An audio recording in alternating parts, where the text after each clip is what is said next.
So hello everyone. आज मैं जो ये वीडियो बनाने वाली हूँ इसमें मैं आपको बताऊँगी कि जो मोस्ट इम्पॉर्टेंट टॉपिक होने वाले हैं आपके ग्रुप डिस्कशन के लिए for the GD for SBI PO, और जो ग्रुप डिस्कशन के लिए क्या इम्पोर्टेंट टॉपिक हो सकते हैं वो मैं आज आपके साथ शेयर करने वाली हूँ। और मैं ये भी बताऊँगी कि जो 2024 में मेरा एसबीआई पीओ हुआ था उस टाइम पे मुझसे कौन सा टॉपिक पूछा गया था।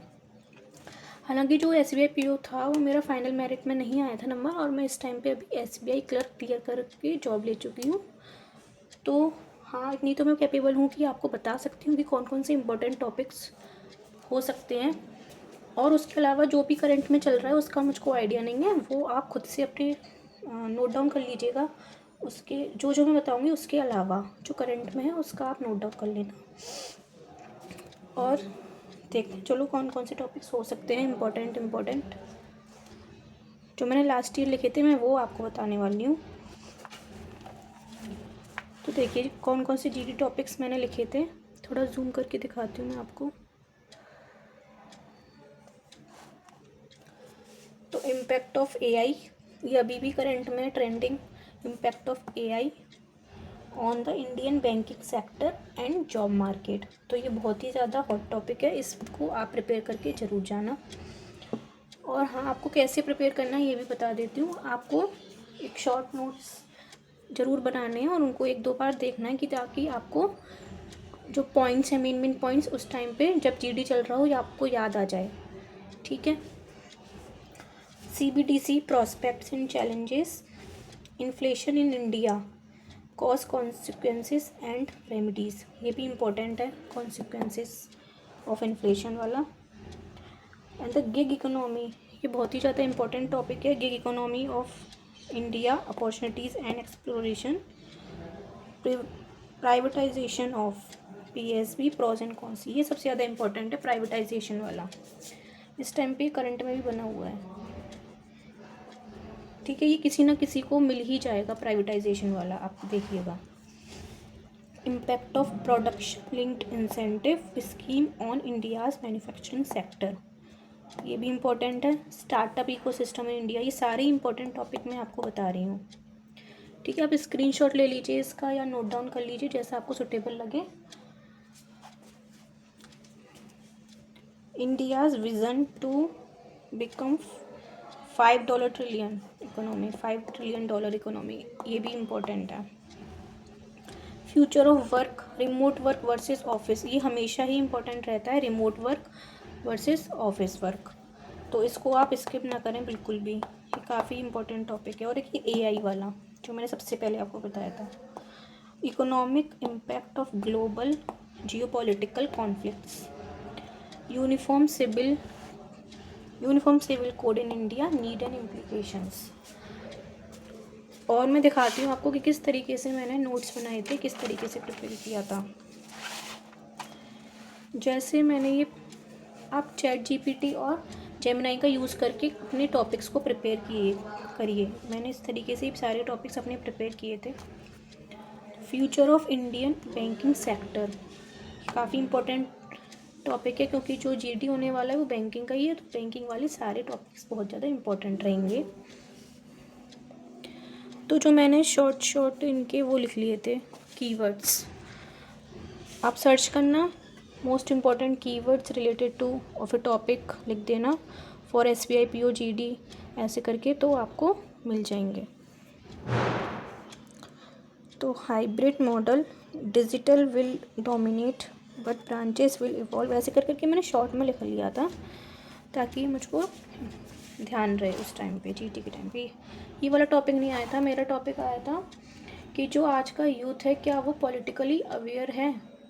आर टुडेज़ यूथ इस पॉलिटिकल अवेयर, जो आज का जो यूथ है क्या वो पॉलिटिकली अवेयर है। तो ये जो मेरा था वो जीडी का टॉपिक था लास्ट ईयर। एक ये वाला इम्पोर्टेंट टॉपिक है साइबर सिक्योरिटी इन बैंकिंग। देखिए सबसे पहले मैंने किस तरीके से protecting banks digital data system transaction from cyber threats essential for trust, why critical, handle sensitive customer financial data. मतलब ये क्रिटिकल क्यों है, क्योंकि इसको सेंसिटिव डेटा, जो भी कस्टमर का फाइनेंशियल डेटा है उसको हैंडल करना पड़ता है। बिलियंस ऑफ ट्रांजेक्शन्स होते हैं डेली, बिग डेटा है, इसलिए क्रिटिकल है हैंडल करना। सिस्टमिक रिस्क है इसके साथ। Attack on one can affect others, एक पे अटैक होगा सारी अफेक्ट करेंगे। Regulatory mandates, RBI strict rules. की थ्रेट्स क्या क्या हैं इसके? साइबर सिक्योरिटी इन बैंकिंग के, phishing, social engineering, tracking users for info, malwares, ransomware, virus system, ये सब आ जाएंगे इसके अंदर।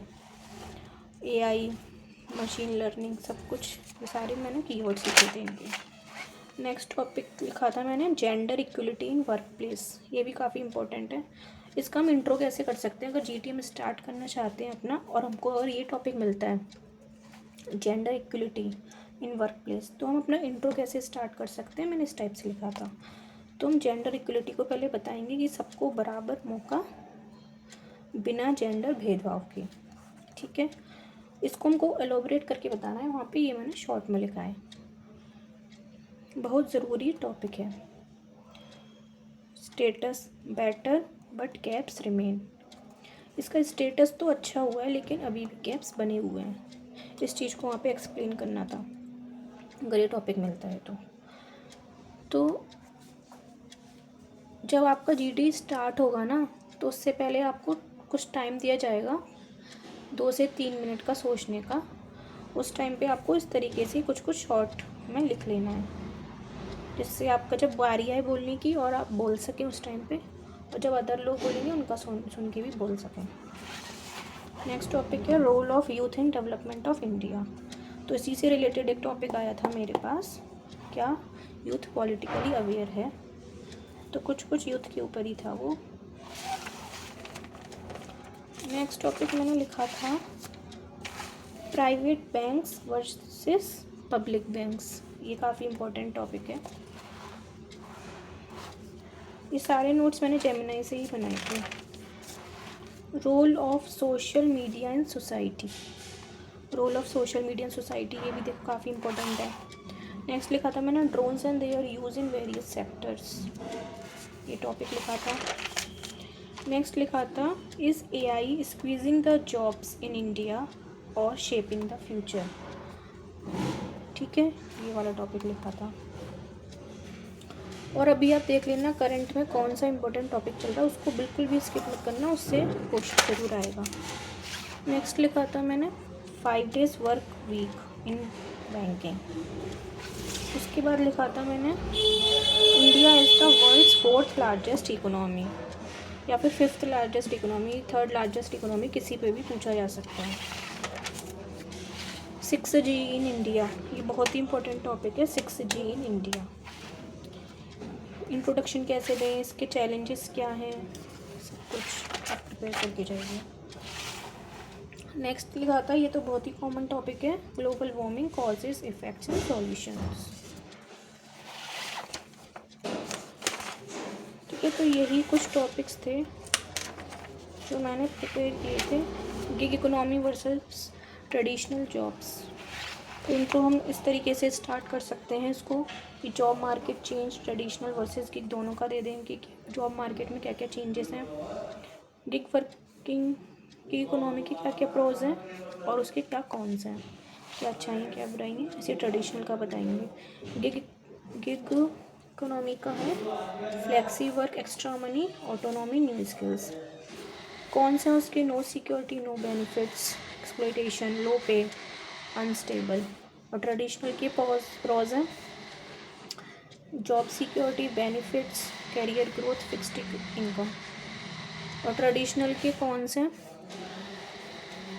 लेस फ्लेक्सिबल, प्रेशर बहुत ज़्यादा, लिमिटेड ग्रोथ है कभी कभार, फ्यूचर इम्पैक्ट बताएंगे दोनों का, गवर्नमेंट का क्या रोल है दोनों में, इस तरीके से। और बैंकिंग सेक्टर में हम दिखा सकते हैं कि बैंकिंग सेक्टर में किस तरीके से ये हेल्पफुल है। तो और भी टॉपिक्स लिखे थे मैंने,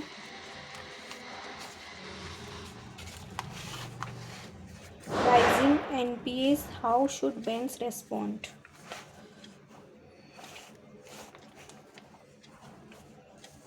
मर्जिंग ऑफ पीएसबी गुड और बैड।